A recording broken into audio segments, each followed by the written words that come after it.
Sebuah klub sepak bola yang seharusnya hidup karena dua hal, prestasi dan loyalitas supporternya. Tapi sekarang yang terjadi justru sebaliknya. Harga tiket naik, supporter protes, persoalan stadion belum selesai, jersey resmi malah kalah pamor dengan produk lain, dan ketika bicara pemain diaspora, Persija juga dianggap belum menunjukkan perencanaan yang benar-benar matang.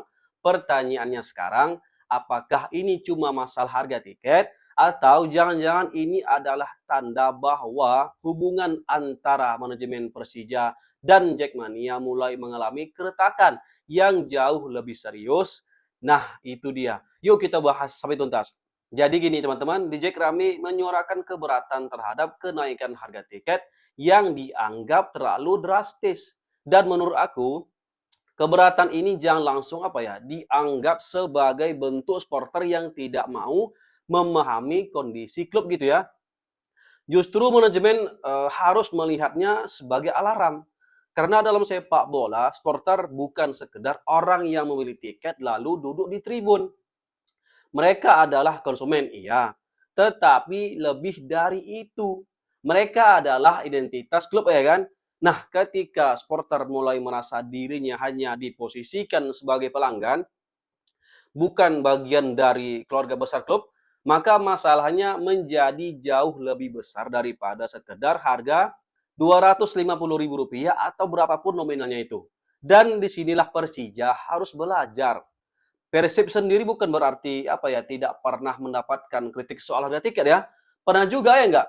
Tetapi Persib memiliki modal yang sangat kuat, yaitu prestasi.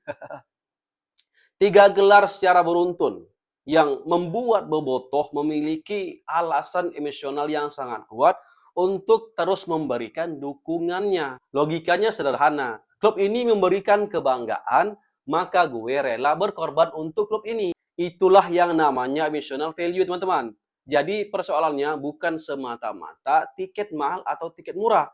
Pertanyaannya adalah apa yang didapatkan supporter sebagai imbalan emosional dari harga yang mereka bayarkan. Kalau harga naik, tetapi prestasi, pelayanan, pengalaman pertandingan, dan komunikasi dengan supporter juga meningkat, tentu penerimaannya akan berbeda ya kan.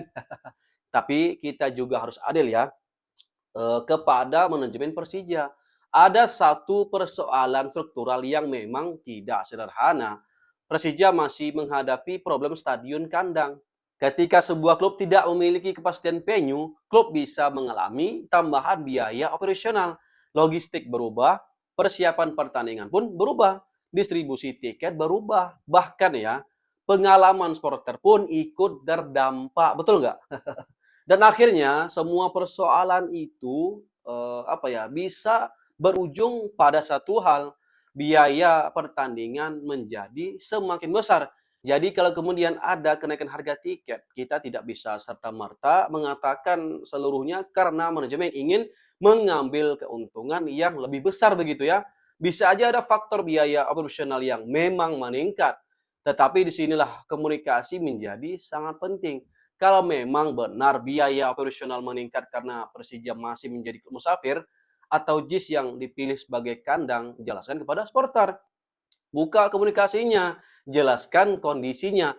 Karena ketika supporter mendapatkan penjelasan yang transparan, mereka jauh lebih mudah memahami, betul nggak? Kalau bagi aku ya, dengan uang 250.000 itu udah bisa nonton live musik, launching squad dan jersey, terus ada pertandingan internasional, wah udah pas kali itu. Puas banget ya kan? Nah, teman-teman, ada persoalan yang sebenarnya cukup menarik. Apa rupanya, Bang? Jersey. Persija disebut menghadapi situasi di mana baju Corwin Persija ya justru lebih laku dibandingkan jersey resmi klub. Nah, ini yang dikatakan oleh ketum di Jackmania yang baru yaitu Mas Aditya Putra. Berkaca pada musim-musim sebelumnya. Kayaknya jersey baru nanti juga tidak akan begitu laku ya. Mungkin supporternya lebih memilih yang Kurwil. Semoga lah enggak ya kan. Kalau fenomena ini benar-benar terjadi secara signifikan, wah manajemen harus berhenti melihatnya hanya sebagai persoalan penjualan merchandise. Ini adalah indikator loyalitas gitu ya. Karena orang membeli merchandise klub bukan cuma karena desainnya. Mereka membeli karena ada rasa bangga, ada identitas, Ada kebanggaan yang apa ya? Ada kebanggaan memakai simbol klub dan Persib punya contoh yang sangat menarik. Jersey Persib itu, kan, sering mendapatkan respon luar biasa dari bobotoh. Kenapa? Karena ada hubungan antara produk dengan prestasi. Ketika bobotoh melihat jersey Persib, yang mereka lihat bukan cuma kain dengan logo klub. Mereka melihat sejarah, mereka melihat trofi, mereka melihat perjuangan tim, mereka melihat kebanggaan, begitu ya. Jadi kalau Persija ingin penjualan jersey meningkat, jangan hanya berpikir bagaimana desain jersey ini supaya laku. Tapi pertanyaannya harus dibalik gitu ya. Apa yang membuat orang bangga memakai jersey Persija? Dan jawabannya tentu bukan cuma desain ya. Prestasi, identitas, kedekatan dengan supporter, dan rasa memiliki. Jelas ya teman-teman? Nah, kita bahas persoalan yang menurut aku jauh lebih serius, teman-teman, yaitu pemain diaspora. Nama seperti Cirus Margono dan Mauro Gistra yang hanya beberapa bulan saja di Persija. Mereka berdua ini sebenarnya sesuai kebutuhan tim nggak sih? Kasihan juga loh, mana masih muda lagi. Klub profesional itu tidak boleh merekrut pemain hanya karena pemain tersebut punya nama atau sedang rame dibicarakan. Rekrutmen harus dimulai dari apa kebutuhan pelatih, posisi mana yang kosong, profil seperti apa yang dibutuhkan, apakah pemain tersebut cocok dengan sistem permainan, dan yang paling penting, apakah pemain itu benar-benar meningkatkan kualitas tim, dan pada akhirnya kita lihat mereka tersingkirkan gitu loh. Nah, kalau di Persib itu punya pendekatan yang berbeda. Maung Bandung di bawah arahan pelatih berusaha menyesuaikan rekrutmen dengan kebutuhan taktikal.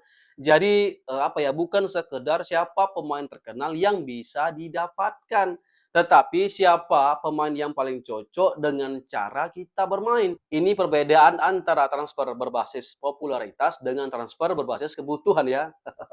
Dan kalau Persija ya ingin kembali bersaing di papan atas secara konsisten, pola pikir kedua inilah yang harus diperkuat. Tapi kalau kita melihat skuad dan permainan Persija di bawah asuhan STY sekarang ini, aku rasa Persija adalah pesaing utama Persib di liga. Setuju nggak? Teman-teman, ada nih satu hal lagi yang menarik. Dalam sejarah sepak bola Indonesia, rivalitas Persija dan Persib memang panas begitu ya. Tetapi rivalitas di lapangan tidak berarti harus menghilangkan rasa saling menghormati di luar lapangan.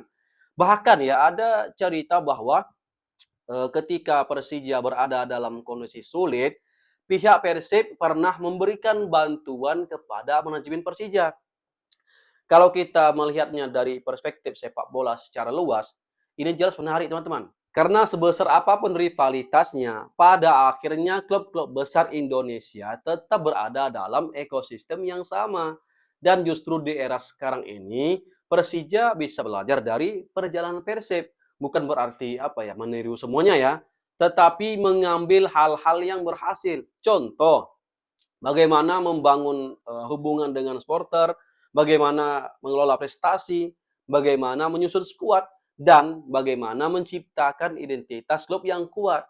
Jadi kalau kita tarik garis besarnya teman-teman, masalah Persija hari ini sebenarnya ya bukan cuma soal tiket, bukan cuma soal stadion, bukan cuma soal jersey, dan bukan cuma soal pemain diaspora. Semua masalahnya itu bermuara pada satu hal, kepercayaan. Ketika supporter percaya kepada manajemen, harga tiket bisa dibicarakan gitu ya. Ketika supporter percaya dengan proyek klub, jersey akan menjadi simbol kebanggaan. Ketika supporter percaya dengan strategi transfer, pemain baru akan disambut dengan optimisme. Tapi ketika kepercayaan itu mulai hilang, hal sekecil apapun bisa berubah menjadi konflik besar. Dan inilah pekerjaan rumah terbesar Persija. Bukan sekedar mencari pemain baru top Eropa, bukan sekedar menaikkan harga tiket, tetapi mengembalikan rasa percaya Jackmania bahwa mereka benar-benar bagian dari masa depan Macan Kemayoran. Karena Persija itu tidak akan pernah menjadi klub besar karena hanya punya nama besar.